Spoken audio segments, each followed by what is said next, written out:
Yes, my name is Sergeant Zach Bridges with the Salisbury Fire Department. We're here today to talk about fire extinguishers and the importance of having one of these or multiple of these located in your residence in order to put small fires out or in order to utilize it to be able to safely escape a home that is on fire. There are numerous types of fires, but the most common fire that we have around here are cooking fires and electrical fires. Obviously, cooking fires are caused by grease or something burning in the oven, and electrical fires are caused by bad outlets or too many plugs plugged into the outlets and causes an electrical fire, which in turn causes a bigger fire in the house. Most common fire extinguishers we have are ABC fire extinguishers. We carry these on the engines, but you also can find these in your local hardware store. They're for all three types of major fires that we have in residence. Ash fires, which is your most common household materials, wood, couches, and everything like that. Class B is boiling fires or liquid fires. It's going to be your grease fires in the kitchen because you do not want to put water on grease fires because it makes them get bigger. And C, which is electrical fires, any kind of outlet fire or electric cord fire, you don't want to pour water directly on an outlet because of the electrical charge.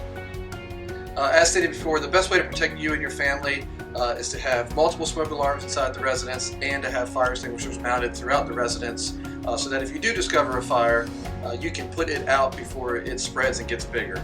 A lot of people don't know fires get bigger very fast and it overtakes people. So if we can stop that and keep the fire from growing, then we can save property and life and everything. Most fire extinguishers have a green and red section. If the arrow is in the green, the fire extinguisher is properly charged. It could say charge, it could say recharge, it could say full or empty, or it could say good or bad. Just ensuring that it's in the green section. Inspect it once a month to ensure that when you need it, it's available.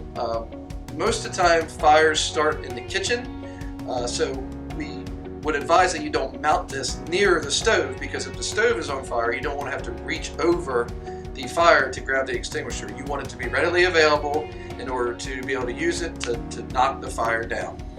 Smoke alarms are a big part of safety.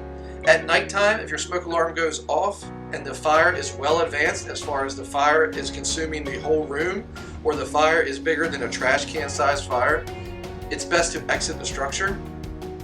Most of these household fire extinguishers that you will buy at the store only last 20 to 30 seconds. So if a whole room is involved with fire, this fire extinguisher is not going to do you any good. So it's best to evacuate the structure, call 911, and let the fire department get there and do their job. It's very important that once you have exited the structure, you do never ever go back inside the structure to, one, to try to fight the fire, or two, try to locate any individuals, animals, or pets, or any kind of personal artifacts. Let the fire department do that.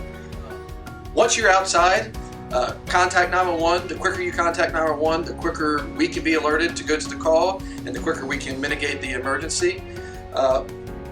We'll demonstrate here in a little while how these actually put out fire, but this is a chemical powder that is located in here, and what this does is it smothers the fire, which cuts off the oxygen, and it also has a chemical in there which messes up the chemical balance of the fire and also puts the fire out. So you basically are trying to want to blanket the fire to smother the fire.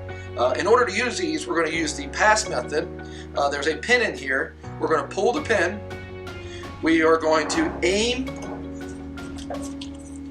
the extinguisher at the fire. We're going to squeeze the trigger and we're going to sweep. We want to be in a sweeping motion because we want to cover all aspects of the fire. We also want to start high and work our way low to the base of the fire to put out the flames. If we have a liquid fire, we do not want to inject this directly into the fire because we're going to spread the liquid. But if we start high and we work our way to the base of the fire, we can safely put the fire out and be able to evacuate the structure and prevent any further damage to the house. Now we are going to demonstrate the firefighter utilizing the ABC fire extinguisher. The firefighter is going to walk up to the fire, or walk up to the extinguisher, pull the pin. He's going to utilize the pass device, pull the pin, aim. He's going to squeeze the trigger. He's going to go from top to bottom extinguishing the fire. Once the fire has been extinguished, you will back up, not turning your back on the fire, and you will exit the structure and contact 911 and let the fire department come and investigate to ensure that the fire has been totally extinguished.